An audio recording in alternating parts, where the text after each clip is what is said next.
Já vamos começando a análise então desse caso de adicional de transferência, esse recurso de revista provido, que é um recurso que foi favorável à empresa. Qual que é a questão aqui?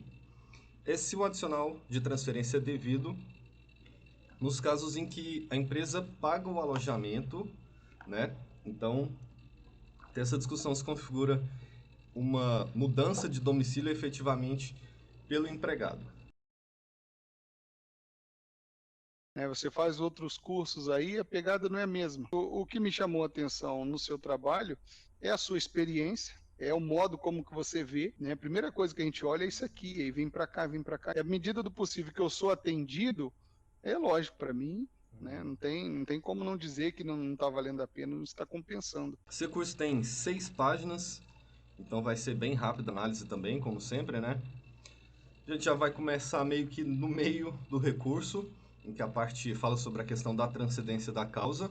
Eu peguei basicamente as razões recursais, a gente não vai abordar hoje questão de pressupostos extrínsecos, né? Então, vamos vendo aqui como que a parte falou sobre a transcendência da causa. Falou sobre a origem, basicamente, né, da necessidade de demonstração de transcendência, não de demonstração, na verdade, mas de existência da própria transcendência da causa, recurso de vista.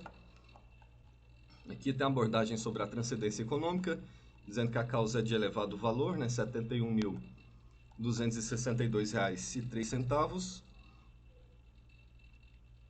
Sobre a transcendência política, fala que o acórdão está em dissonância com o entendimento do TST sobre a questão da aplicação do artigo 469 da CLT, né, em que não considera, olha aqui a tese, já está apresentando essa ideia da transcendência política e vinculando ao entendimento jurisprudencial do TST. Não considera transferência a que não acarretar necessariamente a mudança de domicílio. Isso porque o TST tem a opção de uniformizar, né, basicamente, a interpretação da legislação trabalhista.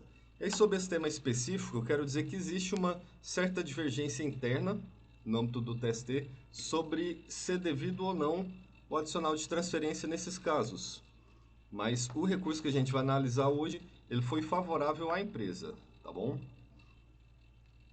E aí, vamos aqui, né? Abertura do tópico, então, falando sobre o adicional de transferência, é a questão da ausência de transferência, e já indica que a violação ainda não está fundamentado, mas já indica a violação do artigo 469, parágrafo 1º da CLT. A parte já começa cumprindo o requisito do 896, parágrafo 1º-A, inciso 1 da CLT, que é o quê? É indicar os trechos do acórdão do TRT que demonstram o pré-questionamento da matéria. E aí vamos ver o tamanho do trecho aqui. Basicamente, uma página e mais um pouquinho, né? Então seria uma decisão considerada sucinta, mesmo que indicada na íntegra, por exemplo, mas quando existe esse acórdão sucinto, o TRT e o TST têm entendido que é válida essa indicação, mesmo que não seja feita nenhum tipo de destaque no acórdão, né? Mas vamos ver aqui. Primeiro, o TRT começa falando da parte mais teórica, né? Olha, o direito à percepção do adicional de transferência emerge quando? Quando o trabalhador é transferido para um local diverso do contratual, ou seja, a pessoa é contratada para trabalhar num lugar, se ela for transferida para outra, ela teria direito ao adicional de transferência nos termos do artigo 469, parágrafo 3º da CLT, que vem falando aqui ao adicional, né, o pagamento suplementar de pelo menos 25% dos salários, certo? E aí o TRT já passa para análise do caso concreto. Olha só, do exame dos autos constata-se que o reclamante foi contratado para exercer a função de pintor, ciente da necessidade da prestação de serviços em locais onde a empregadora possui esse estabelecimento, de acordo com o contrato de trabalho. Registre-se no ponto que o fato de constar no contrato de trabalho cláusula prevendo expressamente a possibilidade de o obreiro ser transferido em razão da necessidade de serviço não exclui, de modo algum, a percepção do adicional de transferência. Então, uma tese aqui que o TRT adotou, né? O fato de constar no contrato cláusula prevendo expressamente possibilidade de ser transferido não exclui a percepção do adicional de transferência, lá nos termos de qual jurisprudência? Da OJ 113 da SDI. Vamos relembrar o que diz essa OJ? O fato de empregado exercer cargo de confiança ou a existência de previsão de transferência no contrato de trabalho não exclui o direito ao adicional. Seria essa segunda hipótese aqui, né?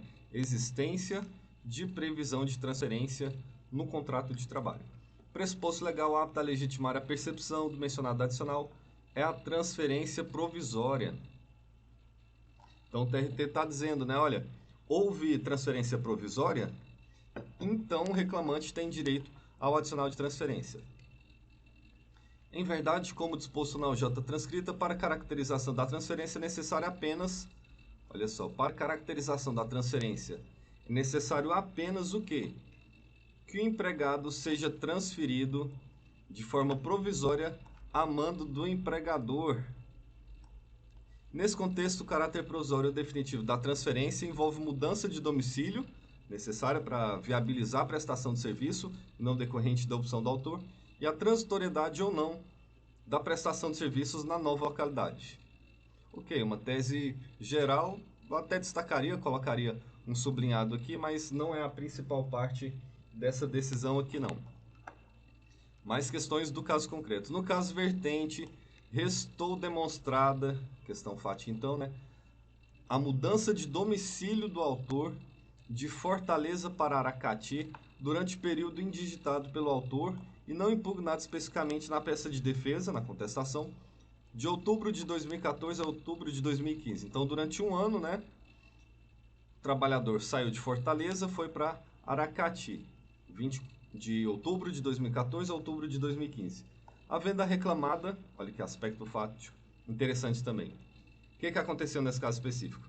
A reclamada pagava as despesas de alojamento e alimentação, conforme afirmou o reclamante em depoimento pessoal, e aqui não tem necessidade da gente se aprofundar nesse depoimento, né? Com efeito, resta indiscutível o quê? A alteração provisória do domicílio do obreiro.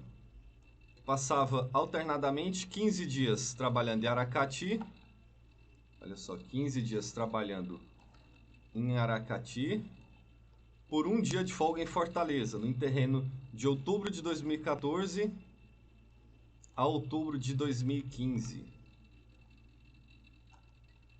Como já consignado alhures, para fazer emissão de tese jurídica aqui, que demonstra o pré-questionamento, né? Para fazer jus ao adicional postulado, interessa apenas que a transferência do trabalhador tenha assumido feição de provisoriedade com mudança de domicílio.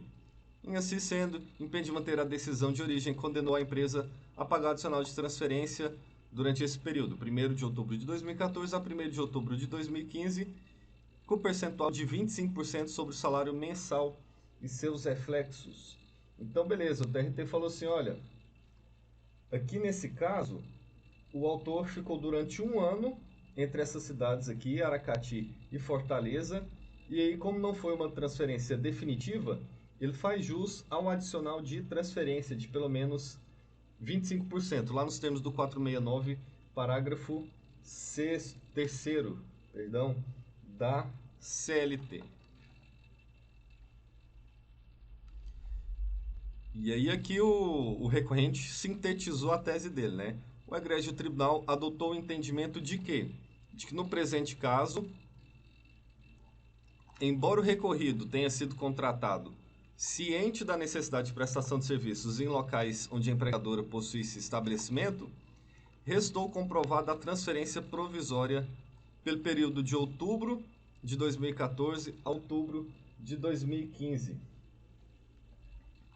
Contudo, carece de fundamento a respeitável decisão, pois para fazer jus, aqui está começando a atacar esse acórdão do TRT, para fazer jus à percepção ao adicional de transferência, deveria o recorrido ter preenchido os requisitos do artigo 467 da CLT. Na verdade, é o 469, né? Houve um erro de digitação aqui.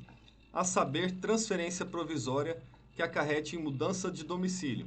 E uma pergunta interessante, olha, se ele tivesse apontado aqui violação do 467, haveria algum prejuízo, né? Porque o 467 não é uma violação direta em relação ao adicional de transferência.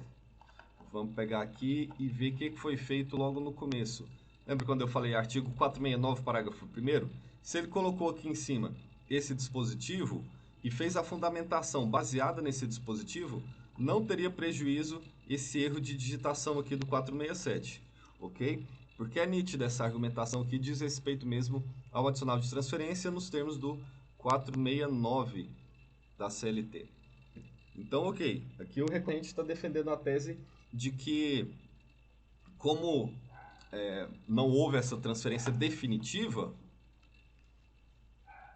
aliás, para fazer jus, deveria o recorrido ter preenchido os requisitos do 467, 469, transferência provisória, né, que acarrete mudança de domicílio. E aí, o recorrente está dizendo, olha, não houve transferência de domicílio aqui, certo? Qual que seria essa tese? Ele poderia até ter comparado, não fez aqui, mas poderia ter comparado ao pagamento de diárias num hotel, por exemplo. Nesse caso, não haveria de fato mudança de domicílio, né? Seria um trabalho provisório lá, mas equivalente a diárias. Essa tese foi a que foi observada, inclusive, nesse acórdão do TRT aqui. Então, não houve essa mudança de domicílio provisória. E aí estaria rompido o fato gerador do direito ao adicional de transferência. Somado a isso, o contrato de trabalho do recorrido já previa a possibilidade da prestação de serviços nos termos do parágrafo 1º do mesmo artigo. Na verdade, era do 469, né? Ademais, o egrégio tribunal fundamenta a condenação ao pagamento de adicional de transferência na OJ 113 da SDI. Poderia alegar aqui má aplicação também dessa orientação jurisprudencial. Contudo, a referida orientação, que está apontando exatamente isso, né, má aplicação, dispõe que o pressuposto apto a legitimar a percepção do respectivo adicional é a transferência provisória, o que não ocorreu no presente caso, tá vendo? Tá atacando o fundamento que o TRT usou para aplicar o J113. O recorrente está dizendo que não é o caso de aplicação dessa OJ porque não teve o quê? Transferência provisória. E se não teve transferência provisória, nessa tese da empresa é indevido o pagamento do respectivo adicional. Ora, o próprio recorrido afirmou em seu depoimento pessoal que permanecia em alojamento fornecido pela empresa apenas em alguns dias da semana. Na verdade, eram 6 dias, né? Não eram alguns dias, eram praticamente a semana inteira, né? Gozando da sua folga em seu domicílio em Fortaleza. É um argumento interessante também, né? Conforme consta no acórdão recorrido. E esse contexto aqui a gente viu, realmente, né? Alteração provisória do domicílio. Passava alternativamente 15 dias trabalhando em Aracati por um dia de folga em Fortaleza. Como extraímos do trecho acima, resta evidenciado o quê? Que o recorrido não possuía quaisquer despesas ou custos extras a justificarem o pagamento do adicional de transferência pelo recorrente, pelo que a condenação deverá ser afastada. Então, olha só o argumento como que é. A empresa pagava o alojamento, e acho que tem até questão da alimentação também, né? Vamos dar uma olhada aqui, porque aí isso justificaria de fato, né, o não pagamento do adicional de transferência, que não teriam despesas extras. Assim, vamos ver se tem algo nesse sentido aqui. Contratado.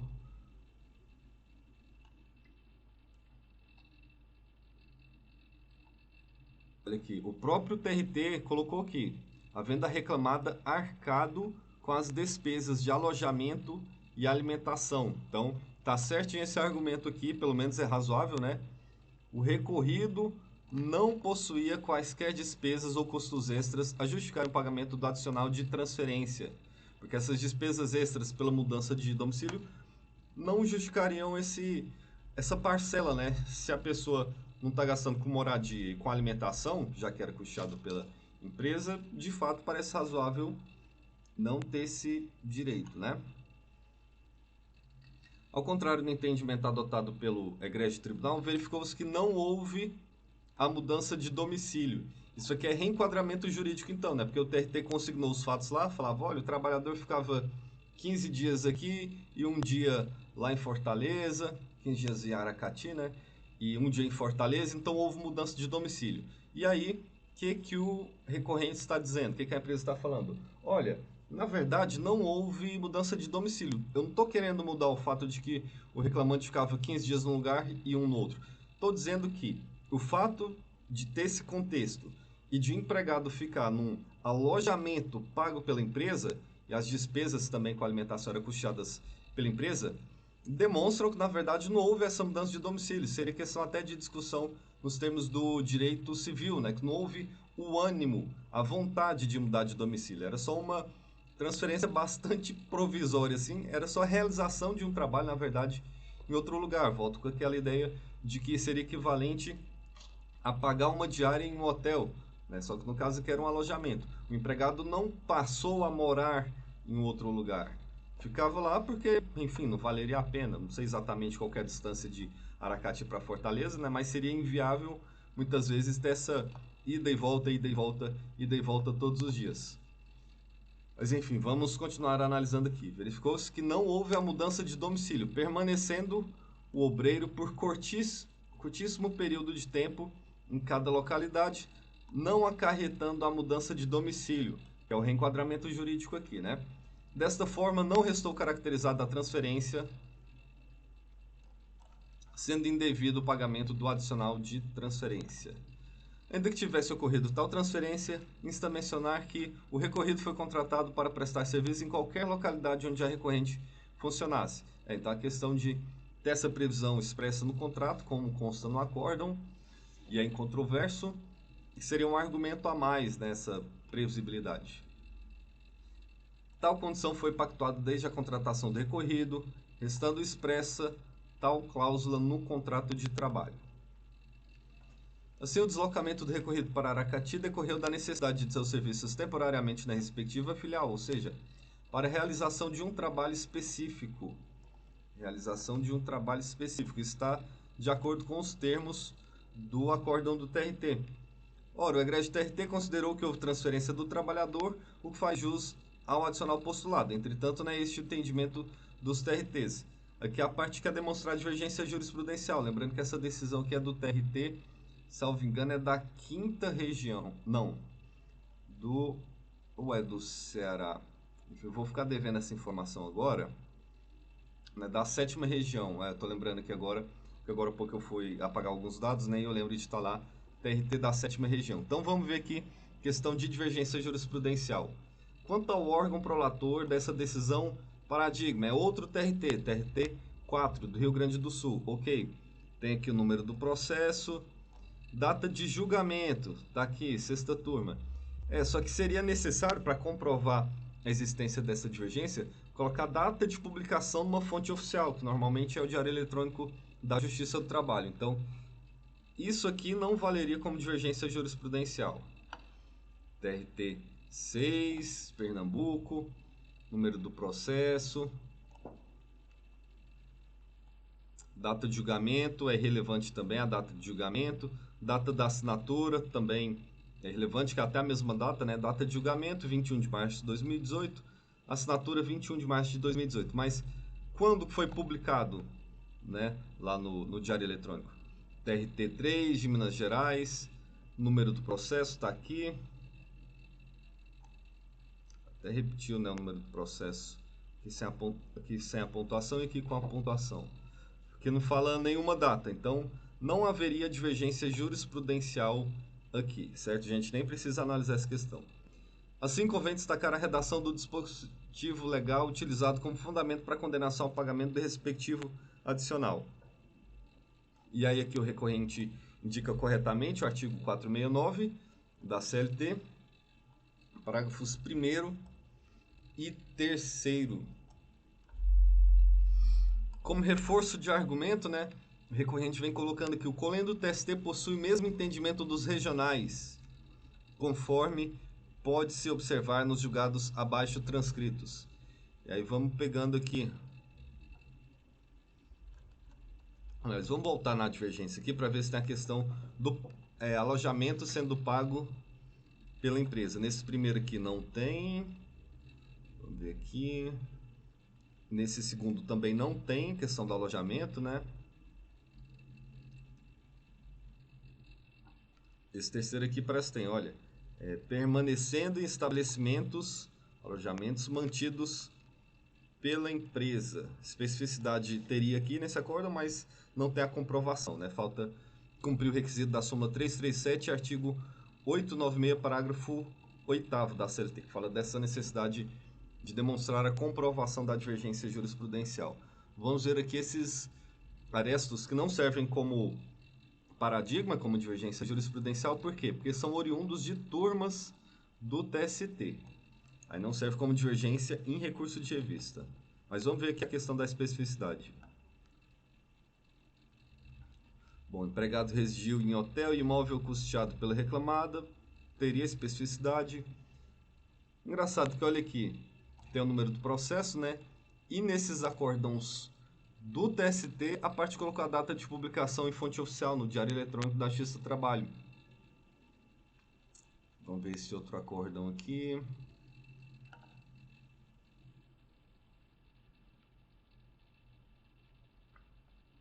Nesse segundo acórdão também não fala da questão do alojamento pago pela empresa, pelo que eu estou vendo aqui.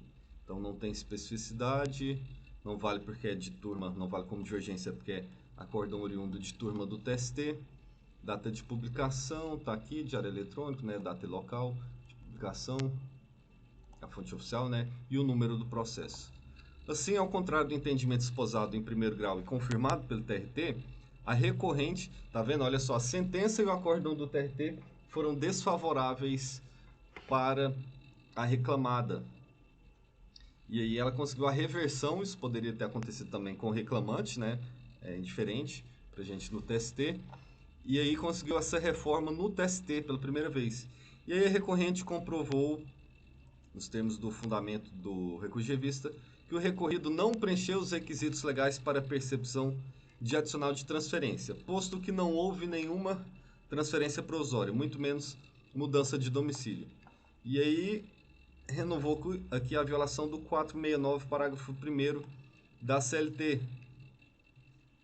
Tentou indicar também divergência jurisprudencial, né? Mas a gente viu que essa jurisprudência era inservível. E se, por exemplo, só tivesse indicado divergência jurisprudencial, você defendendo o empregado falaria, olha, essa divergência aqui é imprestável, não tem a data de publicação em fonte oficial, ou então é oriundo de turma do TST, órgão não previsto lá no artigo 896, linhas A e B da CLT, e aí o recurso não poderia ser provido. Então, essa sentença e esse acórdão seriam mantidos em favor do reclamante. E aí pronto, tivemos o fechamento. E aí a gente está diante de mais um caso em que o DRT trancou o recurso de revista. A parte teve que interpor o agravo de instrumento. E olha o que aconteceu. Foi dado provimento ao agravo. Para dar provimento ao agravo de instrumento, então era uma decisão monocrática, né? O ministro tinha negado provimento. O ministro do TST negou provimento ao agravo de instrumento. E aí a turma deu provimento ao agravo. Deu provimento ao agravo de instrumento. Destrancou o recurso de revista.